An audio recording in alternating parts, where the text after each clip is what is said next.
male characters wear this white beard, and there's a special professional person who is trained specifically for that art. So it's a really combined effort. A person could not dress themselves alone in 3 hours at all. It's not possible. But if you perform once a day, you said that you perform once a night. Is it that after the morning they just take it off and they don't perform for 1 week or something? No, there are some very popular actors in Kerala who perform nightly during the dry season, not during the monsoon season, during the dry season, which starts around November. And they perform, if they're, a very wanted actor, they will be invited to perform, 150 times a year or 200 times a year. So and then the amateurs will maybe have 50 performances or less a year. So depending on how much in demand that actor is. So they just keep wearing the costume every time, they take it off and again put it on? Well, no one owns their own costumes. The costumes are owned by temples, and the temples will have, or by professional costume men who will own the costumes. The costumes are very expensive for the Kerala actors who don't make that enough money to buy a costume. The crowns cost a lot and everything. So no one owns really their own costume. Is it primarily for entertainment, or is there some devotional aspect to it also? There's definitely a devotional aspect. It was a temple art, and all the stories revolve around the gods and the Ramayana, Rama, Krishna, and so forth. It's very devotional. Yeah.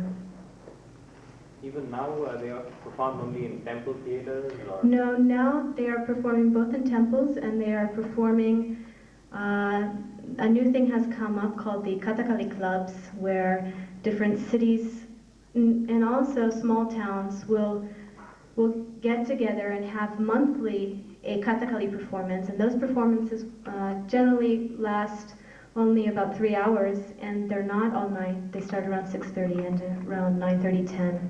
So that's a new thing that's come up in the last 50, not even that, 40 years maybe, I would say.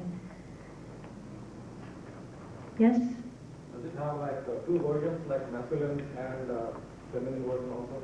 Yes, the dance, not only two versions actually, there's, according to the character type, is how you dance.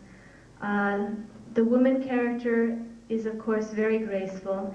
The male character will have a completely different set of kalashams, like I told you before, which is the pure dance sequences that intersperse the lines. And it's more powerful, a lot more powerful. And the demons will have an even different type of dance form. It's so much characterization is necessary, where you have to play your character. However, the mudras, the hand gestures, are pretty much the same. The way they communicate is pretty much the same, with the basic use of the hands is the same, but the body movements are very different. As far as the musical accompaniments go, instrument-wise, I just heard the first piece drums and cymbals. Is that all that's usually used? There's a conch that's sometimes used. There's two drummers that stand on the right side of the actors. One plays a large drum called the madalam, and he beats it like this. It's strapped around his waist, and he has these heavy lime cloth things that he plays with. And the other drum is the chanda, and that's played with sticks like this. There's one other drum that's played for the yadaka, which is played for the women characters. And it has, you know what the yadaka is, it has a stick on the side, and it's the talking drum that you adjust it here. And then there are two singers in the background, and they do have the bells, cymbals. Okay, The next item that I will perform is rather an unusual item for Kathakali because it is the only item, it's the only dance drama that's performed as a solo item. And this is Putana Moksham. I will give you a little background to the story of Putana for those of you who don't know. There was an evil king named Kamsa who was riding home in his chariot one day when he heard a voice call from the heavens. The voice said, "Beware, O Kamsa. The 8th child of your sister, Devaki, is destined to kill you." So the years pass. When the 8th child, Krishna, is born to Devaki, the child is whisked away to the village of Ambari to save him from the wrath of Kamsa. Kamsa is bent on destroying this child. The first Rakshasi or demoness that he sends to do this is Putana. Putana is a demoness who is infamous for her killing of small children. And the way she would do this is she would change her form into that of a most enchanting woman. And she would descend upon a household. The people seeing her would be completely mesmerized by her beauty. And they would welcome her in. And upon her request, they would give her their child to play with and fondle. When no one is around, she takes the child, nurses it, and applying the poison of a snake to her breasts, kills the child. So this Putana is asked by Kamsa to kill the child Krishna. This is where the dance begins. Putana has just changed her form into that of a most beautiful woman. She admires her new beauty, and she starts her journey for Ambari. Ambari, the village where Krishna lives. But when she sees Ambari, she is wonderstruck. The sights are breathtaking. And the first line of her dialogue, she says, "Ambari gunam varnipan vanpanalla panirajanum," which means even the snake, the 1,000-headed serpent with 2,000 eyes to see with and 1,000 forked tongues to speak with, even that snake cannot describe the beauty of Ambari. So this is shown in Kathakali mudras like this, in Kathakali hand gestures. Ambari would look like this. The village. The qualities to describe. This is describe. 2, capable. Not. Snake. King. So the word order is Malayalam, so it's very different. It's somewhat difficult to translate into English. Then Putana goes on to describe Ambari. She sees a 7-storied building, a 7-storied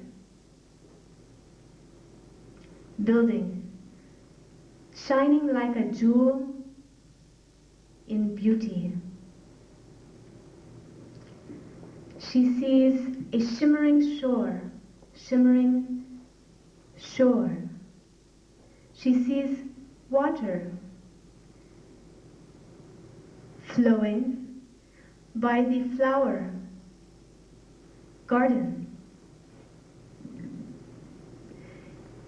where it is so cool and refreshing.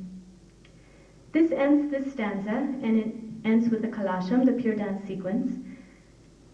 In the next stanza, she sees the beautiful maidens dancing. She sees the musicians accompanying the dancers, the veena player, the mridangist, the flautist, the natawangist, and then she sees there the most beautiful dancer preparing herself for her performance, and she shows her dance. Then she sees on this side maidens playing with a ball, and there she sees the peacocks dancing by the Govardhana mountain. This is mountain. Finally, she comes upon the house of Nanda. Nanda is Krishna's father. She says, "Quickly, I will enter, so that I may behold the lotus-eyed one, who is famed far and wide for his divine beauty." She calls a villager. "Come here," she says, "where may I find the little Krishna?" The villager tells her how to go. She takes the path and comes upon a door. She opens the door and is flooded with a brilliant light. And in the middle of that light is the baby Krishna. She is mesmerized by its divine beauty, and a motherly love wells up inside her for the first time. She says, "O beautiful, formed one, you who are Nanda's little boy, won't you come to me?" She says, "You must be hungry and thirsty. Won't you please suck at my breasts with great happiness?" She goes to pick up the child, but as she does so, her right hand begins to tremble. Then her right eyebrow begins to quiver. This is considered a bad omen. She wonders what is the reason, but looking at the child, she cannot resist but to pick him up, despite the omens that portend disaster. She fondles the child with great love, lost in her love for him. And suddenly she remembers, she forgot something. What is it, she thinks? Why have I come here? Then it strikes her to kill this baby. No, she says, she cannot do it, for now the baby is like her own child. She remembers then the many children that she secretly killed and is pained by it. Then she thinks, if I return without killing the baby, and go back, but then she remembers that evil King Kamsa will chop off my neck. She's terrified. She doesn't know what to do. But as she looks upon the child, she knows she cannot kill it. She decides to depart. "I shall go," she says. But as she is departing, a sudden demonic rage overtakes her. She says, "No, this is such a simple matter to destroy." She closes a window. She picks up the baby, and applying the snake poison to her breasts, she nurses it and waits for it to die. But the child does not die, and instead the divine baby Krishna sucks away not only her milk, but sucks away her very life breath. Putana wreathes in pain and agony. She assumes her old demonic form, but just before death, Krishna, in his infinite love, blesses her with the vision of the divine and union with God. That is why it's called Putana Moksham, which means the liberation of Putana. Thank you.